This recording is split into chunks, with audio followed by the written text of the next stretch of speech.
Alright guys, we are on our way right now to get sized for wedding rings. It has been a pretty intense, it's been maybe 3 or 4 days. It's been 3 days. 3 days, yeah, been a pretty intense 3 days.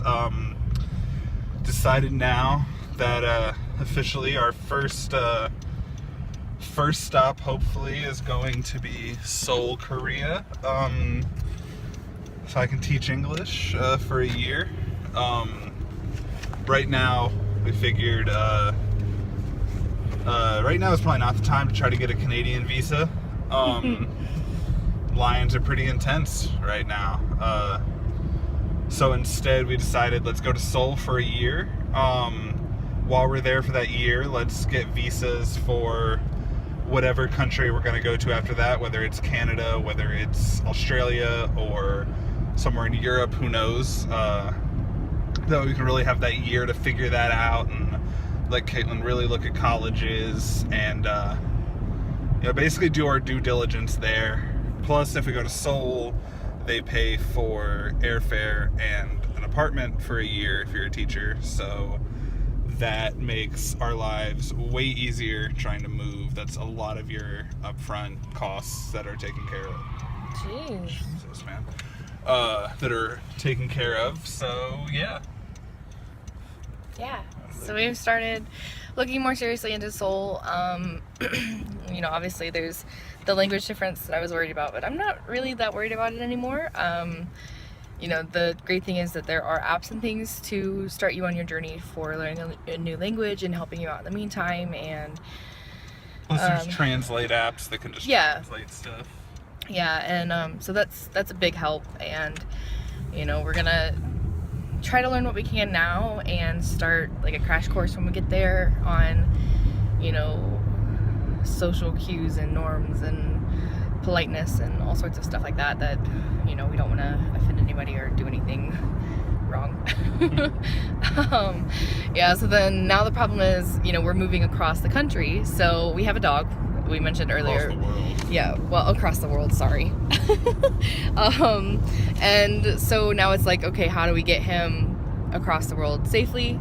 How do we move the things that we do want to bring with us, and make sure we're not breaking any laws or making things difficult on ourselves by just packing them in suitcases, and having to pay outrageous fees for, overages and stuff like that. We were overages. The more moving side of things, what are we doing there? And, then it's like the budgeting stuff. We're starting to look into, being a one income family where right now we're two. It's going to be different, and figuring out how do we pay off, because we do have a lease here, or an apartment that will more than likely have to break early. Not only that, but like this car we're driving is leased. We'll have to get that taken care of. Cell phone plans. Basically, just a lot of odds and ends where you're gonna have to pay that wonderful early termination fee. Yeah. And then it's also, obviously, I'm sure a lot of you know, but there's YouTubers called Eat Your Kimchi. They moved to Korea from Canada, and they did the teaching and all sorts of stuff like that. So that's how I first got turned on to the idea of moving to South Korea, because I started watching them. And so now it's like binge watching them and seeing just what it's like and the things that we need to know that I've forgotten. Over 1,000 videos, and we are gonna watch every single one of them. Yeah. Probably today. No, yeah. Today and tomorrow. We're gonna get a lot of them in there anyway. So yeah, we're diving in deep, and now it's the process of also telling all of our family and friends. Surprise, we're eloping. Surprise. Moving across the world.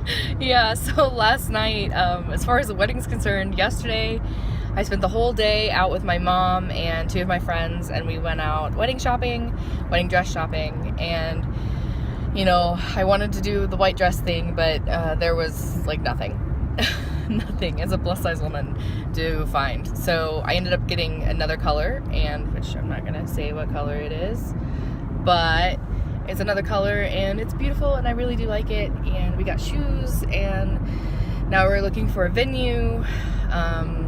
And my mom's friends, who are basically like family, they are diving in deep and reaching all their friends and trying to find out what we can do because we have basically 2 weeks to get everything done. So yeah, ideally it'd be 3 weeks from today on December 4th. Yeah. So yeah, it's been a busy week or two, and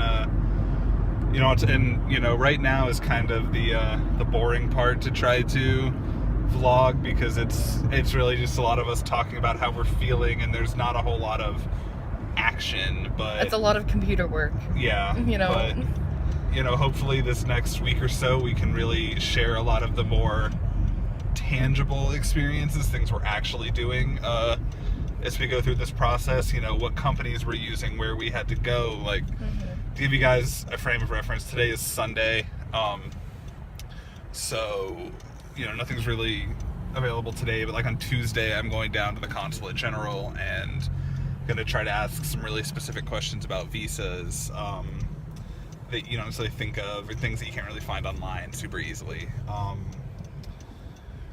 So yeah, it's a whirlwind, but be worth it when we're there. Yeah, it's exciting. It is. Okay. All right, well, guess we'll see you guys soon. We'll probably put up another video, we'll record another video Tuesday. I think hopefully by that point we'll have a little bit more concrete stuff. I think every 2 days is good. Yeah, and that way too we've had a couple days during the week, because I applied for a couple teaching jobs, so we'll see what happens. Hopefully, who knows, maybe we'll have some more answers by then, apply to some more, but yeah, stay good everyone. Bye.